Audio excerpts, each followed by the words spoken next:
All right, we'll go ahead and get started. The clock has ticked over to 6. So thank you very much for joining. So we are in the third of 4 of our webinar sessions. I'll get to some of the logistics in 1 second, but first, little general advice warning. That is our disclaimer. So anything you hear today is general advice. I obviously don't know anything about you. I can't offer personal advice, but we do want questions, or I want questions. So please send those through. So you can put them in the chat. You can put them into the Q&A section as well. No sound. Okay, well, that's not good. Can anyone else hear me? Oh, okay. Somebody can hear me. So I think Natasha might be an issue on your end. All right. Anyway, we tend to start out that way. So at least we are being consistent. So as I was saying, we have done 2 of these other webinars, or I have done 2 of these webinars so far. So they are all available on our website. So under the Morningstar Bootcamp article page on morningstar.com.au, there's also apparently a button that should be on your screen that says resources. Click on that. That'll give you a link to go to that website. Also, at the end of the webinar, something should pop up with that link as well. So you can watch the first 2 sessions there. It has all of the presentations, including today's, on there. So you can download a PDF of those presentations. And then it has a couple additional resources, which are articles that explain some of the concepts we go through in more depth. The last thing I'll say at the end of this, or whenever you log out, if you get sick of listening to me before this thing ends, there will be a survey that pops up. Any feedback you could provide would be appreciated. One of the things that was in the first survey is save questions until the end. So I will do that. I'll stick around as long as it takes to answer all those questions, but obviously anyone can choose to drop off. So if you can't see resources, if you can't see an icon on your screen, you may need to click more with those 3 little buttons on it. So hopefully that will help. Anyway, let's get into this. So tonight we are, as I said, on webinar 3, we're going to talk about the transition to retirement. And really a lot of what we're going to talk about, I'll move on to the next slide. We want to understand some of the technical aspects of transitioning to retirement, including different types of super accounts. I will say it is very confusing, all of the various rules and super accounts and everything else that people need to deal with. We'll look at some ways to boost your super. So remember, in the first 2 sessions, we worked on estimating how much you need for retirement. And the purpose, of course, of that estimate is for people to spend time actually trying to hit their retirement target instead of just continuing to just be in the dark about how much they're saving and what they can actually accomplish. So we're going to talk about ways to boost your super if there's a gap between what you need and what you have now. And then we'll talk about some approaches to take if your portfolio can't support your desired retirement outcome if you are close to retirement. So it's obviously easier to course correct when you have more time, but there are some things you can do if you're approaching retirement and really need to boost the amount of income that you're drawing out of your super. So that's what we'll go through today. And then you can see next week, we're going to talk a lot about asset allocation. And that's another important way that you can prepare your portfolio for retirement. And I'm going to go through 3 different approaches. So we're going to talk about bucket portfolios. So if you don't know what that is, you will after next week, but it is a way to allocate your assets to support your spending needs. We'll talk about living off of dividends, especially in Australia with really high dividend yields. That is an approach that a lot of people at least aspire to. And then we'll talk about the traditional glide path. And basically what that means is as you get older, you allocate more of your portfolio to defensive assets like bonds and cash and less to shares and other growth assets. So we'll talk about that, some of the pitfalls and things you need to look out for. So that is that's a summary of what we're doing over the next 2 weeks. So let's get started. So first, we want to do a couple definitions, and the definitions are important, I think, as we talk through some of the different topics we'll cover today. So super, we hear about super, especially when we are in our working years. We figure, okay, super is very simple. Super is something that my employer puts contributions in. Perhaps I put extra contributions in and I invest that, and someday I actually spend it. But there are actually three different types of super accounts, and we'll touch on them all tonight. Probably less so on this first one. So accumulation account.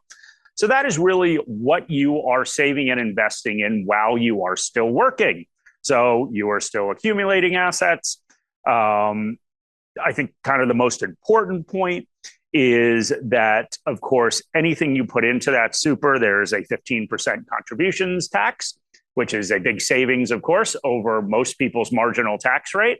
So that is the advantage of putting money in super. The other advantage is once it's in there, you have a discount on any capital gains that are generated. So if you sell appreciated assets and any income. And so that's taxed at 15%. Then we have a transition to retirement account. We will spend time on this, called a TTR. It's a super account that can be used as you're approaching retirement. We'll define what that means. Once again, there is taxes involved, the same taxes that are involved in your accumulation account. There are no taxes on withdrawals. And this is when you can actually start taking some money out of super, even if you are still working, if certain conditions are met, which of course we will go through. And then finally, there's an account-based pension. And what you can think about an account-based pension is that that is where your money goes before you actually pull it out. Now, an account-based pension and the advantages of an account-based pension is there are no taxes. So there are no taxes on any capital gains or income earned.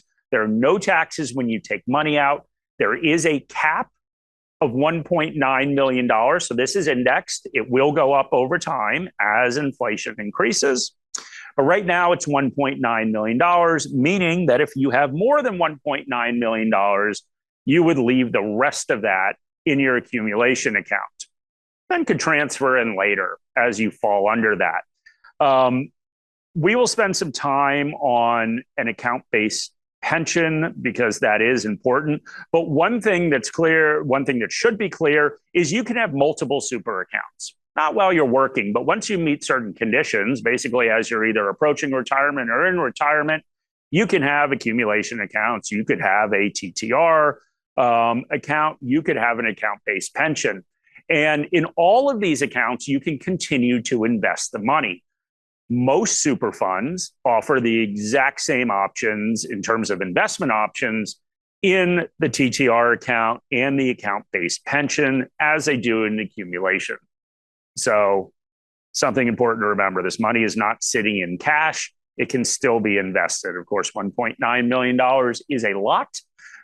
So that money can be invested still over the long term for your retirement. So there are a couple conditions, and we'll go through the conditions for a TTR in a second, but there are a couple conditions that must be met to start an account-based pension.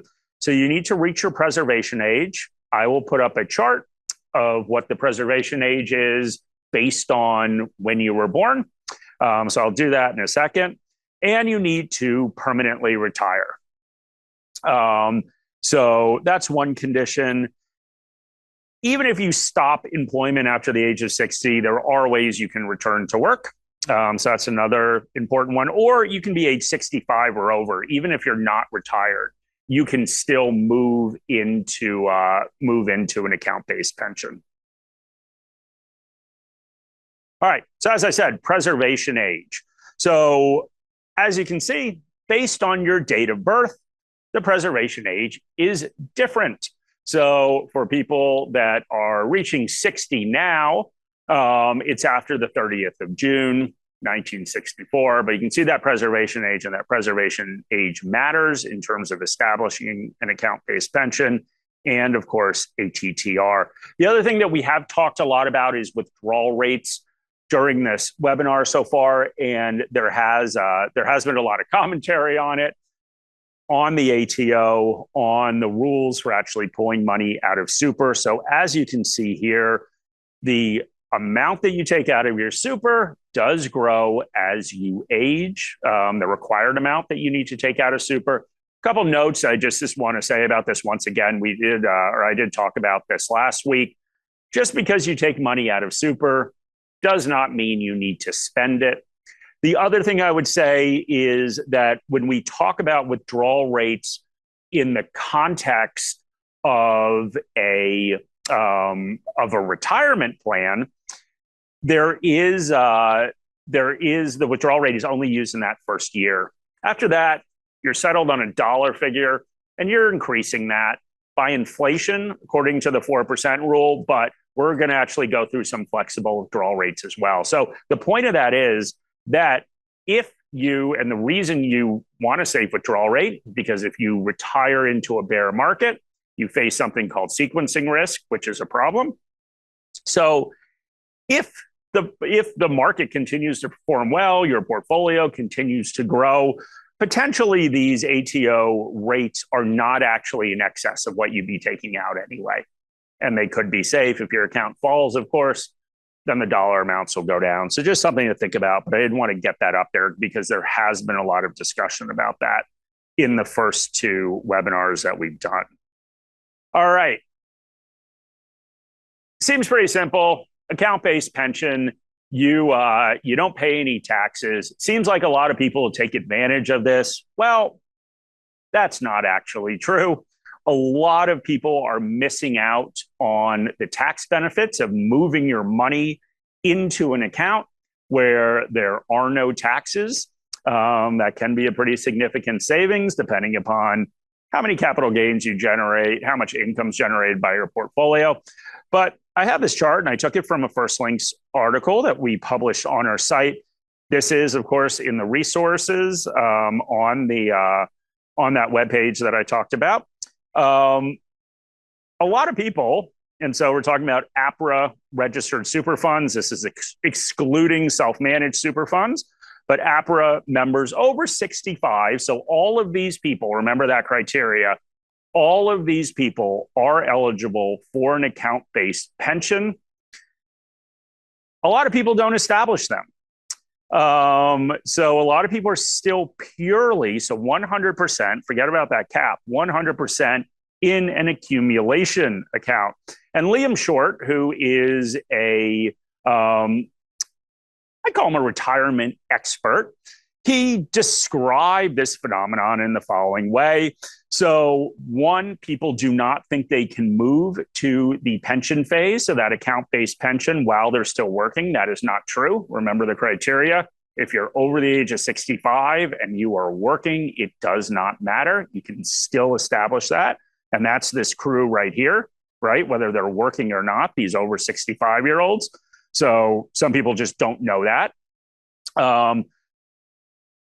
Some people apparently think it's too hard to do this. Your super fund will certainly help you out with it. And people don't listen to their super fund. This is other reason that a lot of industry super funds are telling people that they can do that. And they do not. And yeah, he just has an example down here, someone who's 84 that for 20 years could have had at least a portion of his retirement savings in a completely tax-free account, but did not do that. So one thing to think about if you're transitioning into retirement is when you can get your money in that account-based pension, because of course you pay $0 on tax, and that can be a big saving. So one pitfall that you should think about. All right, so let's talk a little bit about boosting super savings.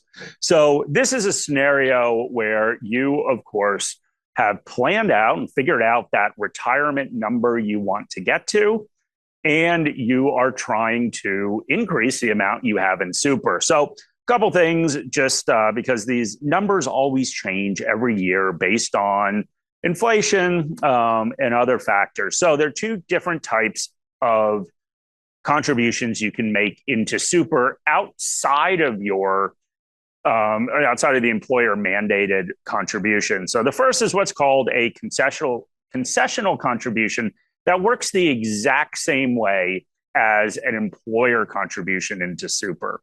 There is a limit of $30,000, which is new for the financial year that just began at the beginning of July. So $30,000 can go into your super account as a concessional before tax contribution. That $30,000 is before tax. So that is something that if your employer contributions do not equal $30,000, you can top up your super. The advantage, of course, other than the fact that you are saving more for retirement, the advantage is you will lower your taxes as long as your tax rate, your marginal tax rate, is higher than 15%. Remember, any money that goes into super, any contributions, whether it's from your employer, whether it is a concessional contribution or putting in up to that $30,000 limit, there's a 15% tax on that. So it is a way to save more for retirement. It's a way to lower your taxes. You can also carry forward unused portions of your before tax contribution. So, of course, that means that if in the previous 5 years you did not hit that $30,000 limit, you can make up for those contributions. There's a couple rules. You can see them right there. Your super balance has to be less than $500,000. And of course, you need that gap, right? The only way you can have catch-up contributions is if there's something to catch up on. That's concessional contributions. The other option you have is non-concessional after-tax contributions. So that means you pay your marginal tax rate on your salary, and then you can put money into super. Now, why do you want to do this? You want to do this because, of course, the taxes in super, the taxes on your investments in super, are lower than what you would normally pay outside of super. Once again, as long as your marginal tax rate is higher than 15%. So it's an advantage to have money in super instead of sitting outside of super in an investment account. So one thing I would add about this is I did get a question over email asking what are the reasons you would want to have money outside of super. Very, very simple. The reasons are, of course, with all these great tax benefits that we've been talking about, there are a lot of rules as well.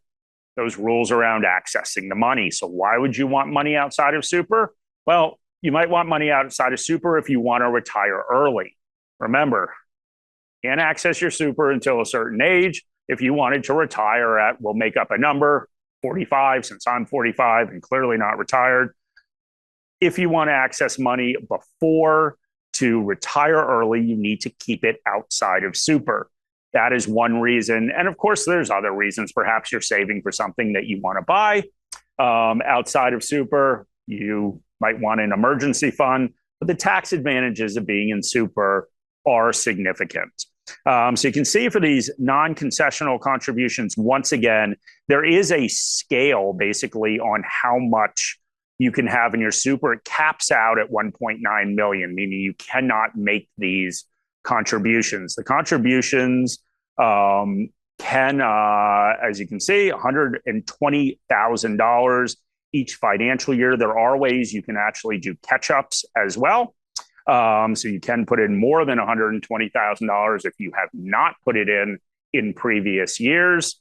So I did just see a comment saying, I thought you could put more in. You can, depending upon your super balance, depending upon what you put in previously. So these are ways that, of course, you can get money into super, even if you are approaching retirement. So basically, if we think about those tax advantages, they, of course, accrue over time, but not just up until retirement. Remember, you could be retired for decades. So even doing these catch-up contributions, if they're non-concessional, for example, can have benefits because your money can sit in super for a very long time, where those lower tax rates on dividends and capital gains can make it worthwhile. But that's really what you want to judge at the end of the day. when you're making those decisions as you're approaching retirement. All right, we're going to talk about transition to retirement. So there are two different reasons that you want to use one of these TTR accounts. And this is, of course, the same chart we had before, but just as a reminder for everyone, you can use it to supplement your income with reduced work hours. And we'll go through a whole example around this with two celebrity guests, I might add. You can supplement your income and work less. So a lot of people, we're of course talking about the financial transition to retirement, but a lot of people potentially want to go back to part-time. So instead of working 5 days a week, maybe they want to work 4, 3, 2, obviously whatever people want to do. And this is a way that you can actually supplement that income. The other thing you can do is you can boost your super and save on tax while working full time with a TTR account. Now, I'll go through the mechanism of how you do that, but this is somewhat complicated from a tax perspective. So it is important. I've got a little disclaimer on there to consult a tax professional if this is what you want to do. Okay, so how a TTR works. You need to reach preservation age. And of course, you can see your preservation age based on when you were born. You need to establish a pension. There's that $1.9 million limit. And the benefit, of course, are the tax benefits. But let's go through both of these scenarios. So this is Penny. If anyone can name what movie Penny is in, it will be more obvious when we get to the next slide. But I just pulled people out of a movie I watched recently and that I like. So Penny wants to supplement her income while reducing, there we go, Ian got it right, Maverick. Guess who's on the next slide? Penny wants to supplement her income while reducing work hours. So how does this actually work? Well, Penny reaches her preservation age at 60. So she wants to work 5 more years, but she wants to cut back from full-time to 3 days a week. She makes a nice round number of $100,000 a year. That includes super. So her take-home pay annually after taxes and after, because I'm saying include super, after the employer super contributions is $70,198. So that's what she is spending. Hopefully saving a little bit, but that's what she is spending in a year. So 3 days a week, I just took down that salary. So now all of a sudden she is earning $60,000 a year. Once again, including super. So her take-home pay is $45,996. So the problem, of course, with working part-time is that you don't get paid as much. And she has built a lifestyle around that $70,000 roughly take-home salary. So what can she do? Well, very simply, she can transfer a portion of her super into this TTR account. She can make up for that shortfall by withdrawing money from super. Remember, there is no tax on money that is withdrawn. And this actually reduces her yearly taxes. And she continues to actually contribute still into super, which is a good thing. So while her super balance should drop, depending upon market returns, she is taking more out than she's putting in. She does have more time on her hands, and that is an advantage. Phil thinks she's looking pretty good for a 6-year-old. I think she's looking pretty good for any age, but that's just me. All right, so that's one. That's the first case study. How you can supplement your income while reducing work hours. So here we go. Now we've got Maverick. So Maverick doesn't want to quit work, much like the movie. So he wants to boost his income and he wants to save on tax while working full time. So he reaches his preservation age. He also establishes a TTR account like Penny. He makes the exact same amount from a salary perspective, the exact same take-home pay. Now, Maverick, of course, has some leftover money from the employer-mandated contributions in that $30,000 cap that he has. So what he decides to do is he says, okay, I'm actually going to max out this cap. So he makes up for that difference between $30,000 and what he's putting into super. Now, of course, this reduces his take-home pay, and he also does not want to change his lifestyle. So what does he do? He transfers some of his assets into this TTR, and that covers that shortfall of the extra money that he's putting into super. But the benefit of this is, of course, he is actually boosting his super. He's putting in $30,000 instead of the employer-mandated contribution, and he saves taxes because remember, up to that $30,000, if he directs that money as a concessional contribution in, he, of course, is paying 15% on that. That reduces his taxable income, and there we go. He's saving money on taxes while boosting his super, and that is why he looks so excited in the picture. And as I said before, you should consult a tax professional if you are embarking on this plan.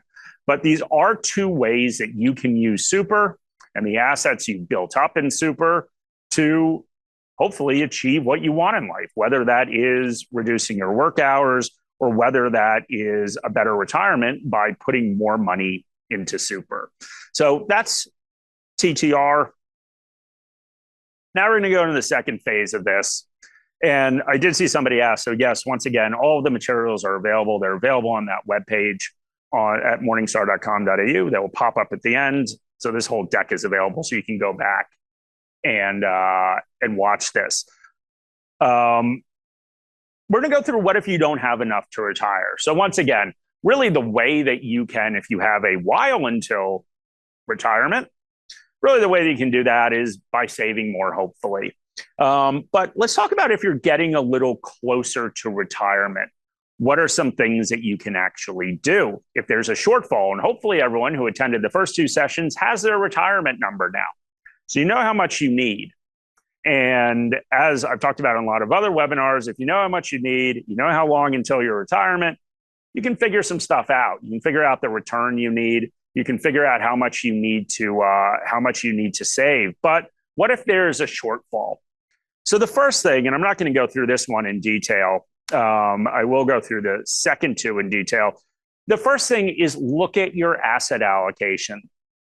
So one of the interesting things about super, maybe not for the people that are on this webinar, because hopefully you're a little more engaged, is of course there now is this My Super, and generally what that does is default anyone into a balanced plan. Even before My Super came out, most people picked balance. So, right, super funds name things, especially industry super funds. They name things, and people, without looking at the details or thinking about what they're trying to do, tend to gravitate to what sounds good. And balanced is good, right? Everyone wants to be balanced, at least in some way. The problem is that these balanced portfolios are generally pretty conservative. They're all different, by the way. So every super fund's balanced portfolio is different, and balance can mean all sorts of things, but they're generally pretty conservative from an asset allocation perspective.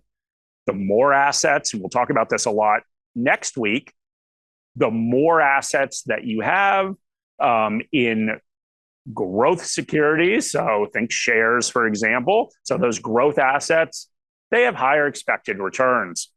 So over the long term, if you're saving for super, growth assets should get you higher expected returns. So one, look at your asset allocation. Depending upon how much time you have before retirement, that could help significantly. But we'll talk about steps 2 and 3 in a little more detail. So the first one is a flexible withdrawal rate.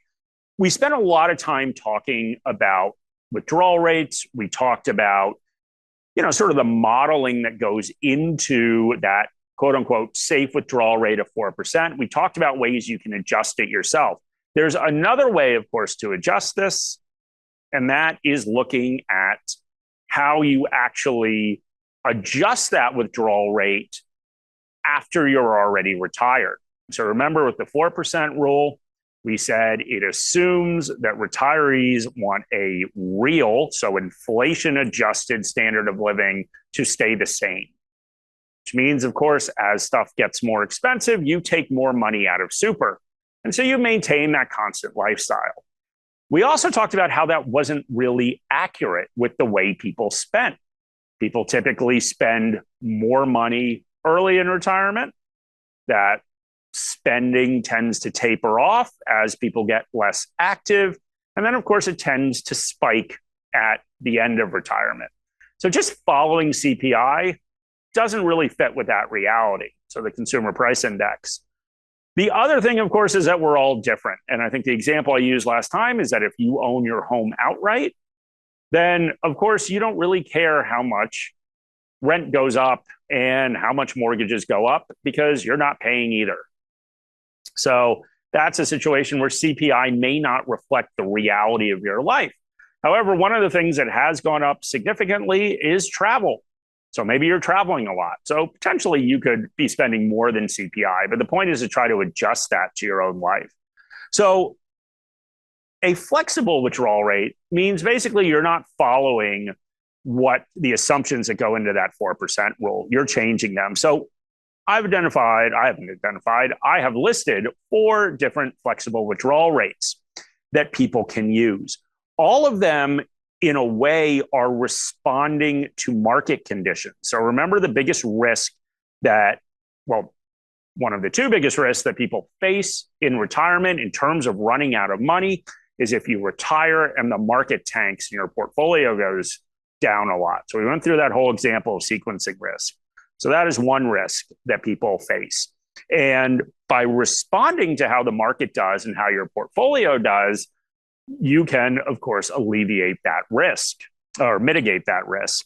The other risk, of course, is longevity risk, which is tied. You live a really long time. And that's a problem only in so much as your money needs to last longer. So let's look at these. Method 1, so foregoing inflation adjustments following annual portfolio loss. Now, this is something that as you're transitioning to retirement, you can think about one of these options and how it will work. If you're in retirement and perhaps you are worried about running out of money, these are approaches you can take to adjust that withdrawal rate. So what this method basically says is that when markets are going down, you skip any sort of inflation adjustment for the year following a year when the portfolio has declined in value. So pretty simple.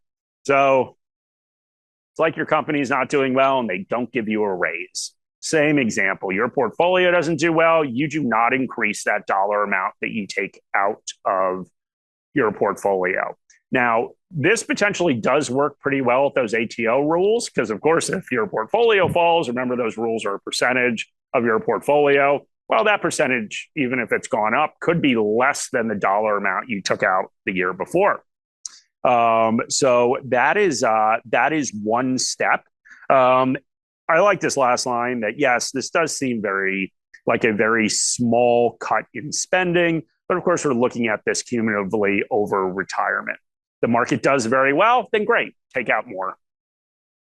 This next method 2, this RMD approach. RMD is really a terminology that's used in the US primarily, but really what it does is it mirrors those minimum distributions that are taken out by the ITO as a percentage of assets. So the simple thing is that you are just sitting there and taking out a fixed percentage of your portfolio rather than actually adjusting it over time. So there's some math behind this. There's an article that I put in there and I made in the resource page that goes through the details around this. But once again, the amount that you're taking out of your portfolio and potentially it could go down. The amount you take out is based on how the share market has done.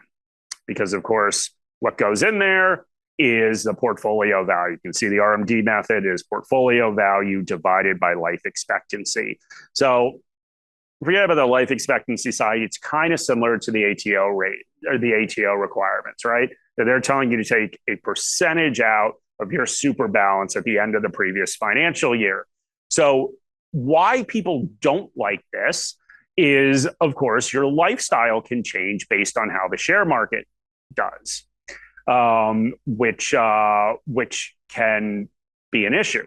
for some people, and that's not how they want to live their life. But once again, it is something that will insulate you from the impact of any market falls. All right, we've got two more. So we've got guardrails. So guardrails basically sets a initial withdrawal percentage, much like we're doing with the 4% rule. And then we use portfolio performance as a factor. So it's not as pure as RMD, where you could actually, of course, if the market fell by a lot, your portfolio went down by a lot, you could see a pretty significant drop in what you're taking out. Basically, what this does is it puts guardrails in.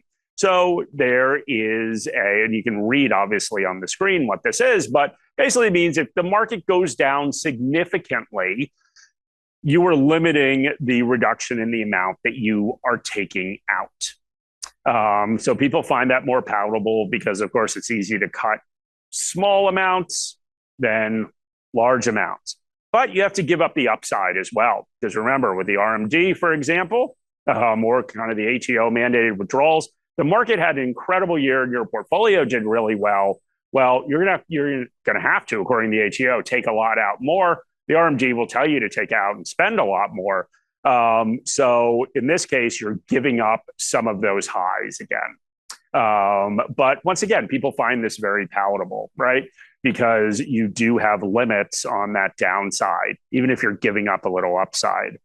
And I'll show you in a second, by the way, the next slide has how this impacts your withdrawal rate. So you can see how you can actually boost your withdrawal rate if you decide to use one of these methods. Finally, and probably the most complicated one, and this came out of the Morningstar Retirement Income Report, is spending declines in line with historic data. So as I said, people tend to spend different amounts in different parts of retirement, and this is reflecting that reality. So you can see basically the numbers from, and this is research from the US, but similar to the research that I showed last week from Australia.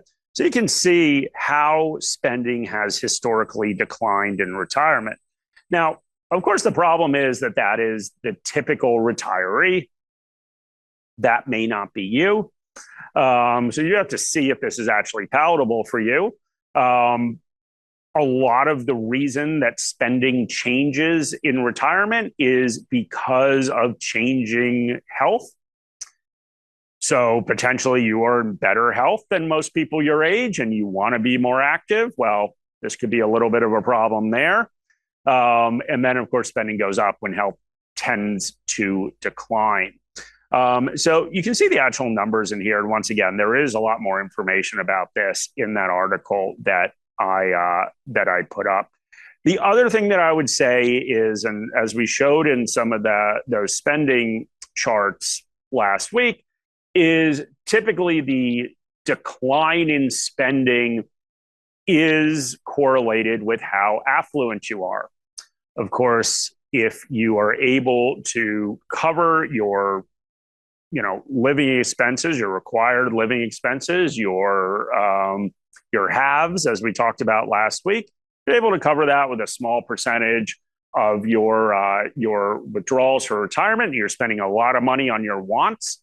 Well, as those wants decline, as potentially health outcomes change, then of course your spending falls a lot more.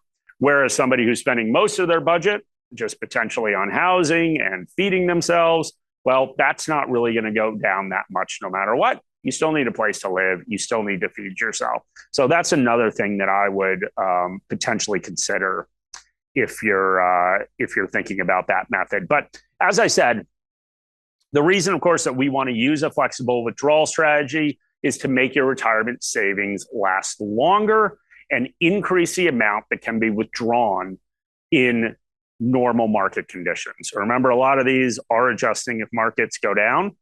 But what that does is protecting you against sequencing risk, protecting you against market falls, protecting you against the impact of inflation, what that is actually allowing you to do is take more money out of your portfolio.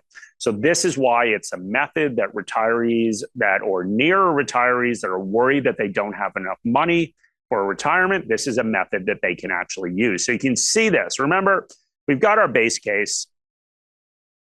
So our base case, of course, is just the 4% rule.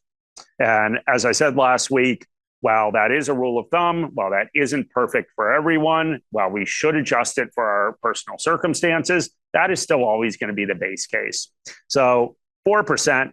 And you can see for each one of these different methods that we just went through, you can see how much using the same assumptions. You can see the assumptions, 60-40 portfolio, 90% success rate, all the stuff we talked about last week. Using those exact same assumptions, you can see how much that can actually go up.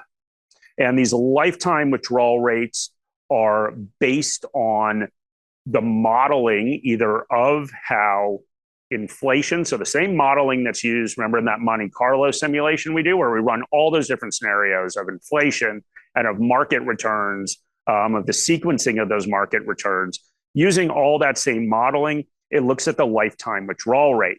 So what you can see is this actual spending. You get to start at 5%, but you're actually going down to 3.9%. If we look at that over the lifetime of what you're taking out. Why? Because, of course, we're reducing our spending as we age. The other ones are market-based, so those are based on those Monte Carlo simulations. So you can see the impact of inflation on this one. And then because markets generally go up, so most scenarios, they will go up. You can see this RMD method actually does increase that lifetime withdrawal rate. And then guardrails, you lose out on some of that upside. So you can start higher because, and this is the highest of all of them, you can start higher. But even if the market's going up, which is supporting those RMDs, the higher amount that comes out, the guardrails, of course, limit that upside.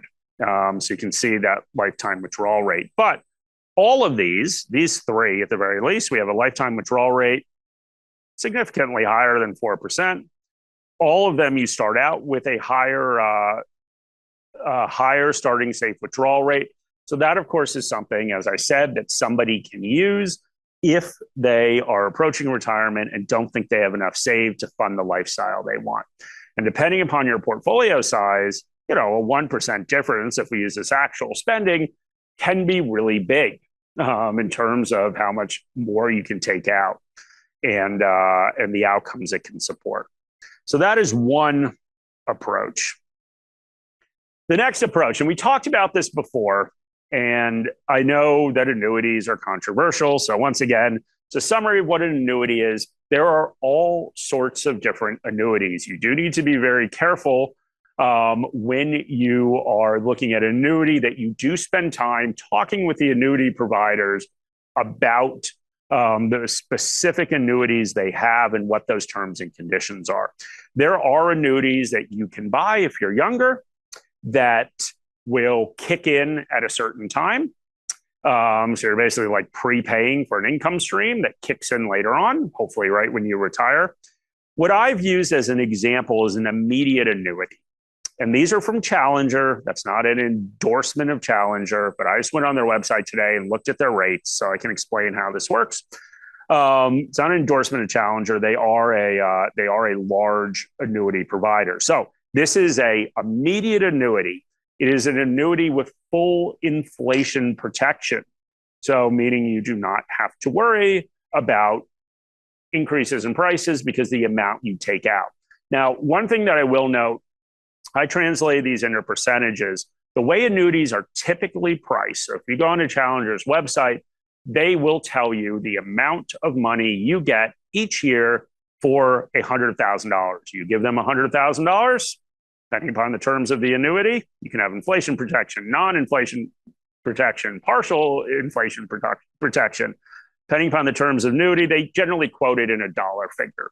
So in this case, and I'll go through what some of this stuff means, in this case, they will quote as $4,764. So what does that mean? That means for an immediate annuity, you will get that every year if you give them $100,000.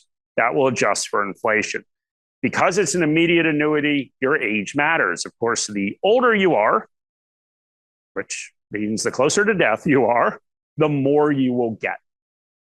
Men and women, as you can see, have different rates because, of course, men die earlier. So I guess it's a good time to be a man if you are getting an annuity because you get more money. So basically what you can see, what these translate into are withdrawal rates. So just dividing that 4,764, of course, by 100,000. So we can use this as a comparison to withdrawal rates. And all of them, as you can see, man or woman, whatever age you are, they're all higher than that 4% rate. So an annuity is a way that you can increase the amount of retirement income that you are getting without increasing the amount of retirement income you're getting. Now, there are conditions around when you die, if you get any money back. That's why you need to speak to the annuity provider to understand those. I think people's problems with annuities, and I said this before, that finance professors love annuities because they make sense, right? These are higher withdrawal rates than what is generally talked about as safe. So finance professors love annuities.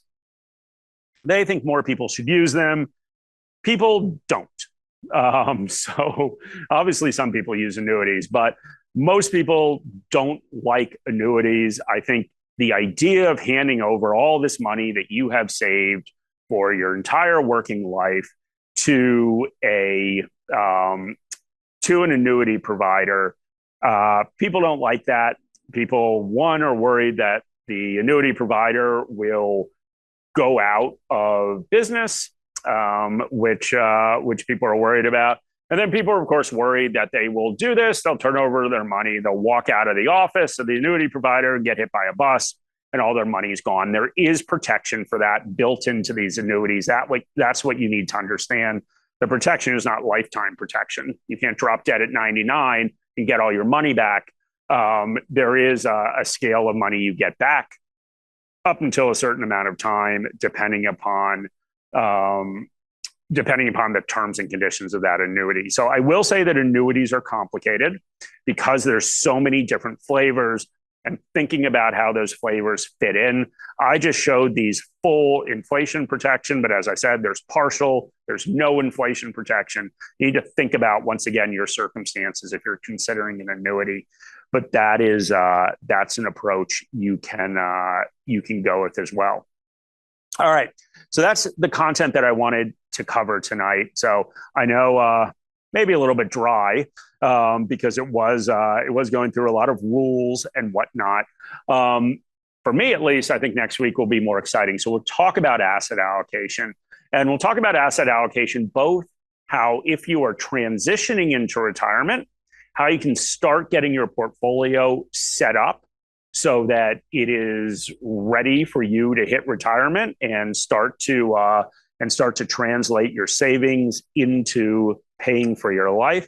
And we'll also talk about some considerations if you are already retired, which I think are kind of interesting, because remember that the biggest concern that you can have, or the biggest issue that you have, is that markets fall significantly as you retire. And so if you made it through that initial period and you're older, then of course things change a little bit. And that has an implication on how you want to allocate your assets. All right. Well, that's today. So I'm going to go through and answer some questions that we have. So once again, for people dropping off now, fill out the survey. I would appreciate it. And that resources tab in the more category should be in there. And you can also, of course, it should pop up when you log off. So thank you guys for joining. Let's see, in terms of questions. Okay, so we've got a question from Rod. Okay, sorry. The presentation, by the way, is on that webpage. There is each of the presentations you can download. there is a link that says download presentation. Click on that.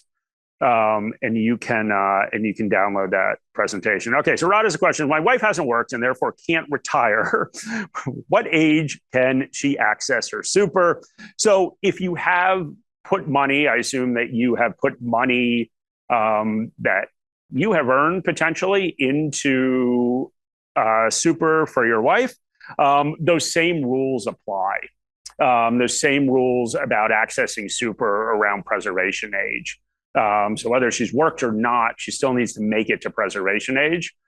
So that's based on when she was actually born. So Mark says, if you withdraw the required ATO amount from super, can you pay money back into super? So yeah, good question. Generally, no. So they're trying to get money out of super. Unless you are, well, if you're still working, you don't need to pull money out of super. Unless you are actually, the only way to really get money back in when you're taking it out is through those TTRs. So you can, of course, invest that money, save it in cash outside of super, but of course you don't get that tax benefit. So really what we need to remember is the ATO is, whether they've said it or not, the ATO is actually trying to make sure that people cannot pass money on, accumulate a bunch of money in that tax advantaged super environment that is not for their retirement, and use it instead to amass this money that's then passed on to their heirs. So that's why they're doing those withdrawals. So yeah, they don't want you to put it back in.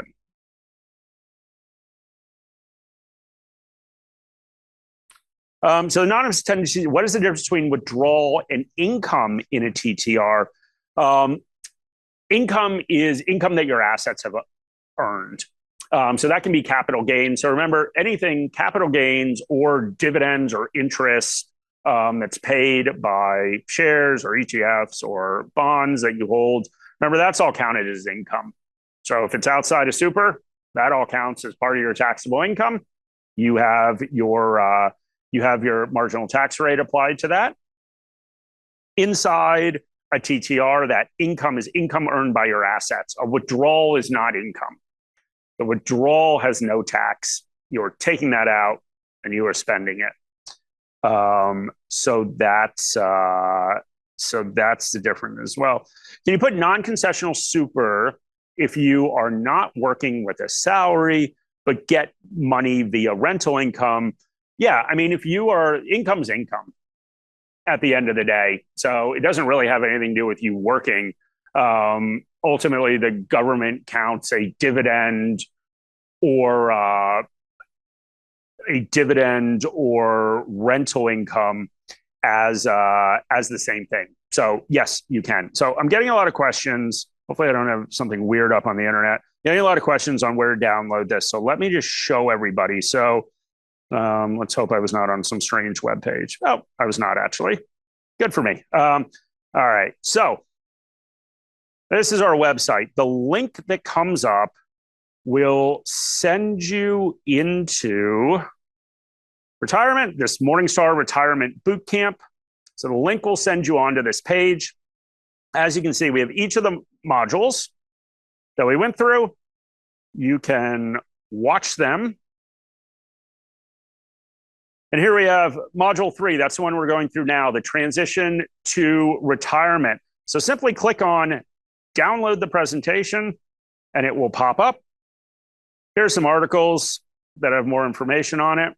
That link will pop up as soon as you log off, the link onto this page. Or you can go on our website, go News and Insights, Retirement, and the article is on top. So that's where you can download any of the presentations we've done so far. So there it is, right on top. So you can get that there. So hopefully that helped, since we were getting a lot of questions. All right, so what else do we have? Lisa wants to know if Taylor Swift is coming on the show. No, Taylor Swift, her booking fee is too high for our webinars. Can you put yep. I already answered that one. All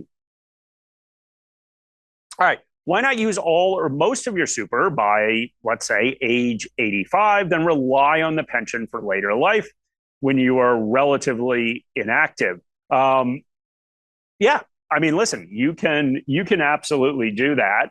I think obviously depending upon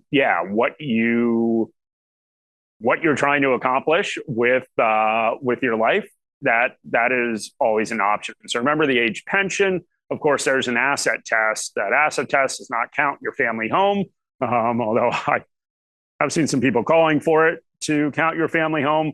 So yes, if you spend down your assets and your assets in super count too, you could qualify for the age pension later in life. So yeah, I mean, I guess you can certainly do that. It is, I will say it is a safety net for people. Of course, the fact that there is the age pension. So if you did overspend, whether it's a deliberate strategy or not, at least that's an option. Um, are there any residency requirements or impact in retirement or in TTR if you're partially overseas to reduce your cost of living? As long as you're an Australian citizen, they're not. I will say I'm a citizen now, but it's probably obvious that I moved to this country. Just make sure you're a citizen. So if you are a permanent resident and you leave Australia for a year, there's different eligibility. You lose your permanent residency. And yeah, basically your super is taken. Well, it's not taken, it's given to you, and there's a huge tax that you have to pay. So if you're an Aussie citizen, should be all good, no matter where you live. Jen says you get higher annuity rates if you have health risks and you're likely to die younger. Um, I don't know. I don't know.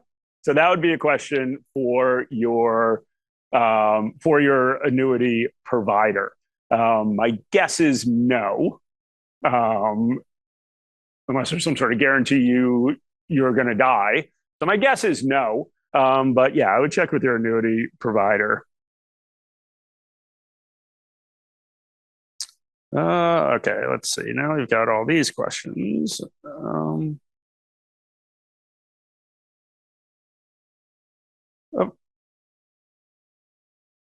sorry, there's questions and then there's answers in here. So give me a second to dig through these.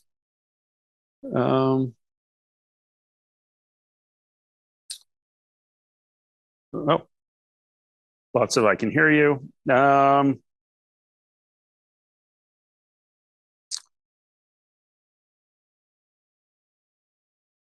Okay, so Phil has this is more of an asset allocation question. So I'll be talking about this next week, Phil, but he's talking about these life cycle options for asset allocation.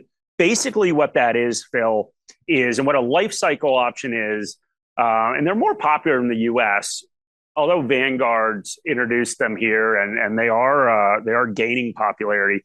It basically means your asset allocation adjusts as you age automatically. So, like if you go into sort of Vanguard's default option, as you get older, they put more defensive assets in your portfolio and lower the growth percentage. Um, that's basically a glide path. So that's that traditional view of asset allocation as you approach and go into retirement. Now, the one thing I'd say about life cycle options is they are different. So different companies that offer these, different investment firms that offer them, have very different opinions about what they are. So just like I said, a balanced fund at one industry super fund is potentially very different than the balanced fund in another one. Those life cycle options are different. So that's something to consider. But we'll talk about that next week. But it is, yeah, that glide path is just done automatically, so that you don't have to do it yourself from an asset allocation perspective. Yeah, so I showed the question about the previous webinars. I showed where those were. Um, Contributions into an accumulation account when fully retired. No, not unless you are somehow making an income. Got a couple of those. Okay, so the question is around the total amount that can be moved into an account-based pension, currently 1.9 million index. Any estimate when this amount will increase?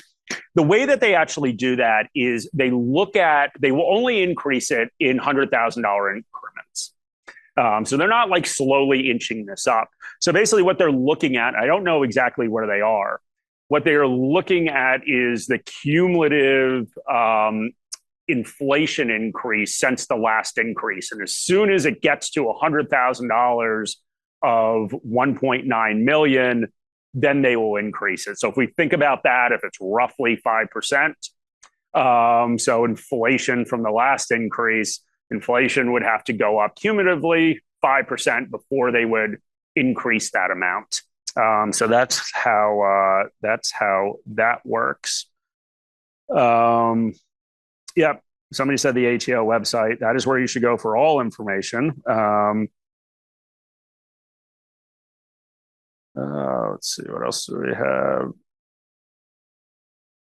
Yeah, and somebody made the good point that, yes, remember, anything over 1.2 million just sits in your accumulation account. Now, you want to move as much money into that account-based pension account as possible because you don't pay taxes. But it's not like anything happens to that money. That just sits in another account. It's continued. You continue to invest it. So, yeah. So somebody said an SMSF with two people is a 500K limit for each person, and so that's that 500K limit on the amount or the amount that you can have in your super to put in additional contributions, that catch-up provision. So yeah, remember, a self-managed super is a super fund with just multiple members, right? And those members are, of course, members of your family generally. So yeah, it's not that total SMSF balance. So it's based on the people in there.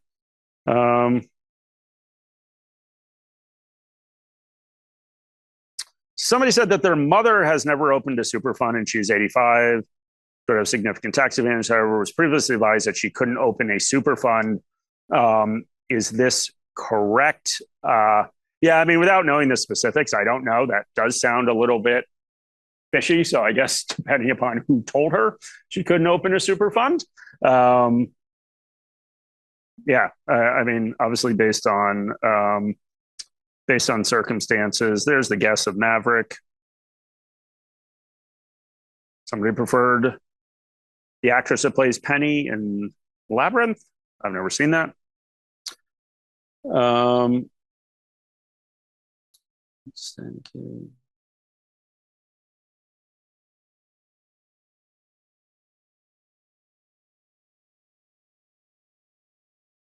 Yeah, so that 1.9 million is over time, was the question. So, well, no, sorry. The cap, the $1.9 million cap is how much can be in there. So it's not a lifetime cap. So if you put $1.9 million in there and then you pull out $500,000, you can put $500,000 more in. You just cannot have more than that 1.9 million.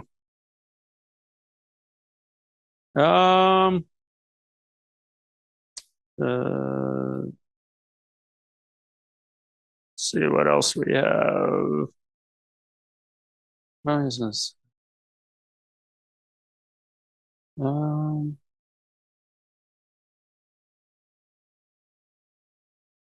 Yeah, we had the question about, yeah, you can't put money back into super once you've taken it out. Okay, so Paul has a question. Does the type of investment, balance versus growth, influence the safe withdrawal rate? It does. But there are ways to get around it. So what I would say is traditionally, and we're going to cover this next week, and I actually wrote an article about this yesterday. Maybe I don't know. At some point in the last week, I did. If you email me, I can send those to you. So basically, the 4% rule assumes a certain asset allocation, and that asset allocation that you saw on the slide there is 40-60. So that is very much balanced, potentially even conservative, depending upon the super that you are in. The reason for that is that while shares have a higher expected future return, so you would think that the more money you had shares over a long retirement, the more you could take out because your returns will be higher. It's not actually true in the models because of sequencing risk. Now, sequencing risk is what we're talking about when the portfolio falls a lot as you enter retirement. Now, the really important thing to remember is that in the models, they assume that you are equally selling off all the assets in your portfolio. So if you have shares, bonds, and cash in the portfolio, the model suggests that you're selling them all off. Now, maybe that reflects reality depending upon the super fund you're in, but in reality, a lot of super funds offer options where you can pick the assets you sell off. So if the share market falls a lot and you don't want to sell the shares low, you can sell bonds. You can just take cash out as long as the money's coming out of the account. So we'll go through this in detail next week. But the 4% rule assumes a pretty conservative asset allocation. So yeah, just something that we'll talk about, particularly around that bucket method and trying to live off of dividends, different ways that you can hopefully still capture that growth while also being safe and making sure that you're not impacted by those risks of the sequencing risk.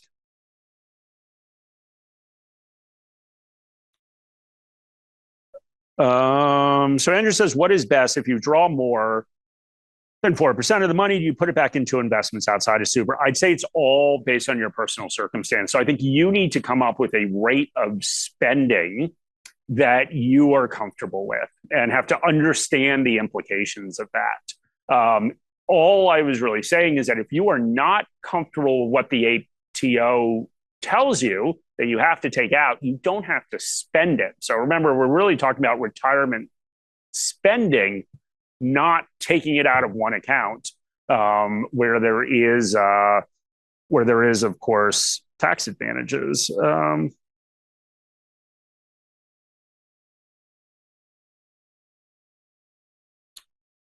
Can you buy an annuity with your own income, not from super? Yeah, of course. So you can buy an annuity inside super. You can buy an annuity outside super.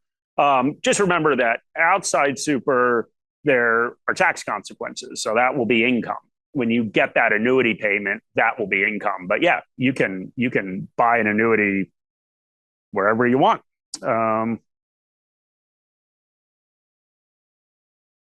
Let's see.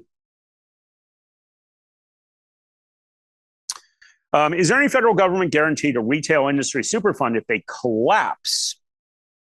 Yeah, I mean, just remember that there's the entity of a super fund, and then there are the assets that you hold. So the assets, the super fund or any investment firm doesn't hold your assets. So they are held in a custodian bank.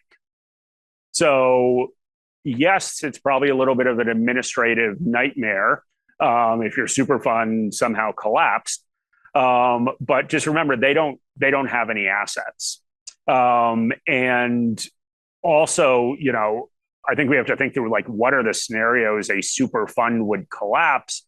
Like, yes, potentially a firm could collapse if this was a retail super fund attached to that firm. But just remember, all the assets are different, are held separately. They don't have access to your assets.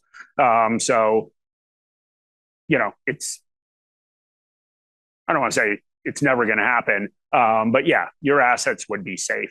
Those are held outside of the fund. They're making investment decisions and they're collecting a fee for those investment decisions, but they don't have access to your assets.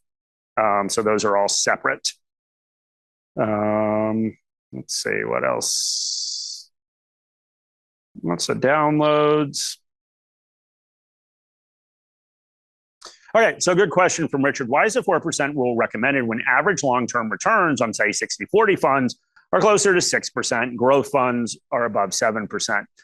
Remember, it's not the average return that matters. The 4% rule, number one, is supposed to protect you from things going really wrong. So basically, it's the bad luck of retiring into a bear market. So the average return doesn't matter. It matters if you happen to get in a situation where the market falls significantly right as you retire. So that means that your assets go down while you are selling them to take money out, which means if the market recovers, you have less money. And remember, it's really protecting about kind of the worst market situations that are out there. So you have to have very bad luck to really experience those terrible market conditions, but it's outside of your control. So it's really trying to account for that really bad luck. Under most market scenarios, your money would continue to grow in retirement. As you said, so beating 4% is not necessarily hard. What it's trying to do is protect you from those downsides. Most retirees won't face those downsides, but some do. And so that's really why we're trying to find that safe withdrawal rate. If you could tell me the returns, the sequence of the returns and the average returns that you'll experience right after you retire, well, we could calculate a whole new withdrawal rate that would be a lot higher. But of course, we are trying to account for the risk of the unknown. Let's see what else. A lot of these are answered.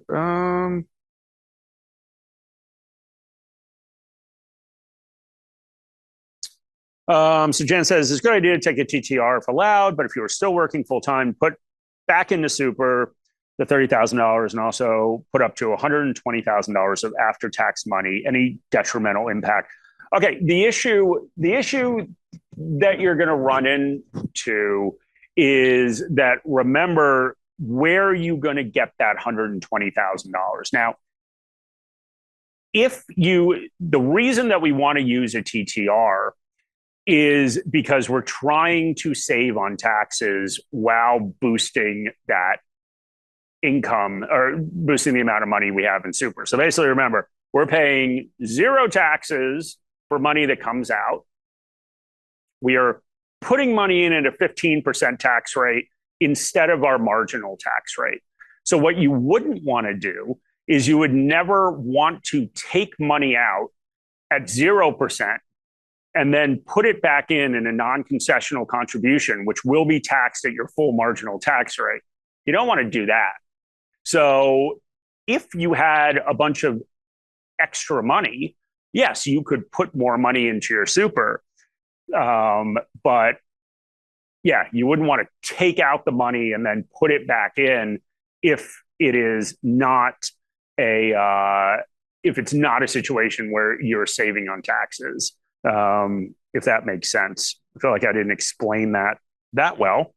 But yeah, just remember it's the tax differential that you're really interested in.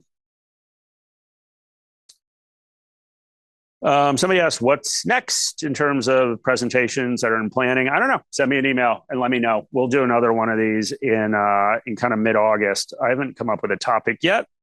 So Eden says, is it worth putting your super funds into investment companies such as Fisher Investments? Yeah, I mean, I can't provide personal advice on specific investments. It's worth it if they do well. So of course, you're trying to find things in your super fund that perform well. So you got to look at the fees and then come up with an assessment of how you think they will perform going forward.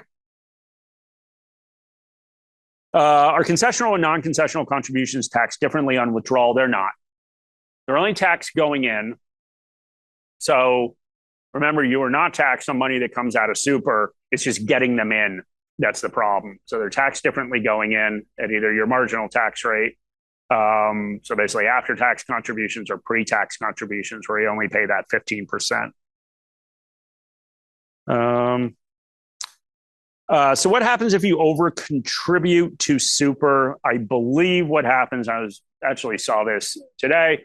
So basically what they do is they're going to tax you on it. So if you over contribute over that $30,000, they're going to consider it a after-tax contribution, and you're going to have to pay taxes on it when your taxes are due. All right, I think we got through.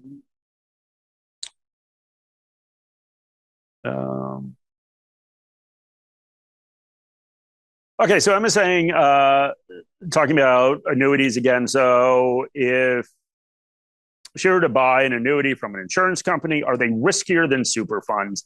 Listen, with annuities, once again, there is a lot of regulation there. So really what we have to look at is when a company collapses, of course, there are creditors that go after their money. The money that is for the annuities is segregated. So it means that one, the company, use Allianz as an example, one, the company can't spend it. So this isn't a pool of money, just like investments. If you buy an ETF from Vanguard, they don't have access to your money. They can't decide to spend it. It's all with a custodian. Same thing with an insurance company. If the company collapses, they can't spend it to try to save the company because it's all segregated. And the creditors that come in that they owe money to, that's why people go bankrupt, they can't pay their bills, they can't access it either. So there is a lot of regulation around it. So there really wouldn't be a difference between, a super fund, people getting access to your money, and an annuity. What else do we have? Yeah, so Peter says he would suggest that people talk to their accountant about that TTR strategy. I would too. This stuff is complicated. You want to get it right. I was giving you the broad strokes here. All right. Well, we've gone through a fair amount. So if you have any questions, just email me at mark.lamonica1@morningstar.com. So I'll be back next week, same time. We'll talk about asset allocation, which I think is more exciting. Hopefully you do too. And yeah, if you have a chance to fill out that survey, please do. Thank you guys very much.